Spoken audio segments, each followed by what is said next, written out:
Salut à toi, j'espère que tu vas bien, que tu as passé un joyeux Noël. Alors aujourd'hui, on va préparer une tarte au citron meringuée. Voilà. Pour commencer, ici, j'ai toutes mes poudres. Ma farine, ma poudre d'amande et sans oublier les pincées de sel. Moi, j'ai ajouté une pointe de vanille pour apporter un peu plus de goût. Voilà, ici, je vais verser mes poudres accompagnées de mon beurre.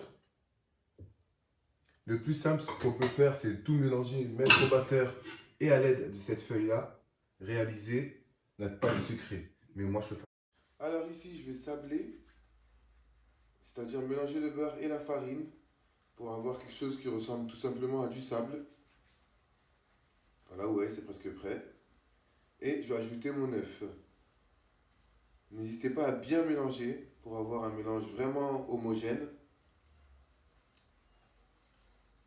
Je vais tout mettre sur le plan de travail, comme ça vous allez bien voir. Voilà. Et là, on va fraiser pour mélanger la pâte.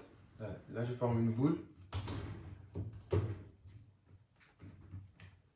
Là, ici, j'ai ma boule qui est formée. Je vais fleurer comme ceci.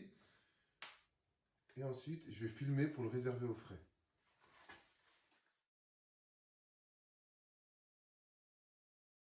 Dans mon cul de poule, j'ai mon sucre avec mes œufs auquel je vais verser mon jus de citron frémi.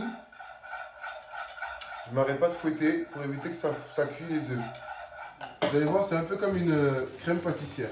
Je vais tout verser à l'intérieur de ma casserole. Ça va. On ne s'arrête pas de fouetter jusqu'à 85 degrés. On va attendre 5 minutes ensuite. Voilà, j'ai quelque chose d'assez homogène. Je vais retirer du feu.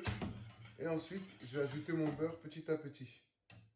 Ça va permettre de refroidir mon appareil. Passer dans le même récipient. De préférence, il faut prendre un récipient plat, pas très haut pour que ça refroidisse rapidement. Du film au contact, ça va accélérer le refroidissement et ça va éviter d'avoir une croûte par-dessus. Alors ici, j'ai ma plaque à pâtisserie qui est prête avec mes cercles qui sont déjà beurrés. Je vais fleurer mon plan de travail, un peu comme si on faisait de la pizza. Je vais encore fleurer une deuxième fois. Vous allez voir que cette étape, on va le réaliser plusieurs fois. Là, je le fais une fois. Ensuite, je refleure. Ça va permettre en fait à ce que la pâte ne colle pas au plan de travail. Parce qu'on est sur une pâte sucrée, encore une fois, c'est quelque chose de très délicat.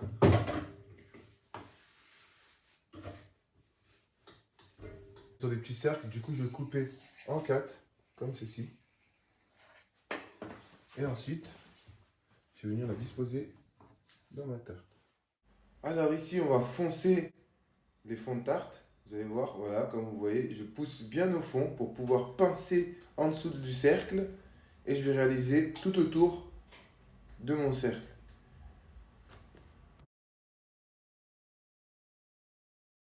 Chaque fois, au-dessus de chaque tarte.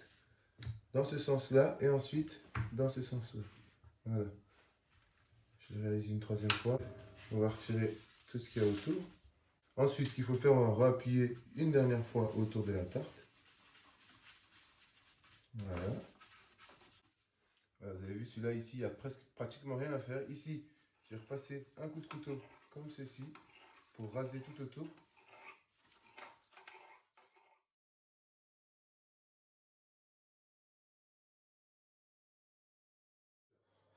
Alors ici, il y a mes blancs et mon sucre. On réalise une meringue suisse. La différence, c'est au bain-marie. Et ensuite, je vais le terminer au batteur. Voilà, là, on est à 45 degrés. On doit être entre 40 et 50 degrés. Je vais le débarrasser. Je vais le mettre dans mon batteur jusqu'à ce qu'il soit refroidi.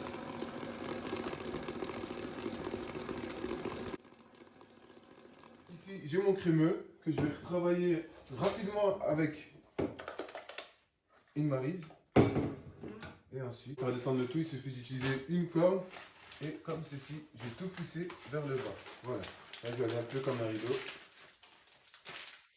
Et je vais attacher. Voilà, je me sers de mon doigt pour bien racler la corde. Alors ici, il existe une petite technique ici. C'est pour avoir quelque chose de bien uniforme et bien rond. Je vais râper tout autour de ma tarte et également y compris juste au-dessus. C'est net, c'est propre, c'est bon. 2 crémeux, comme un escargot.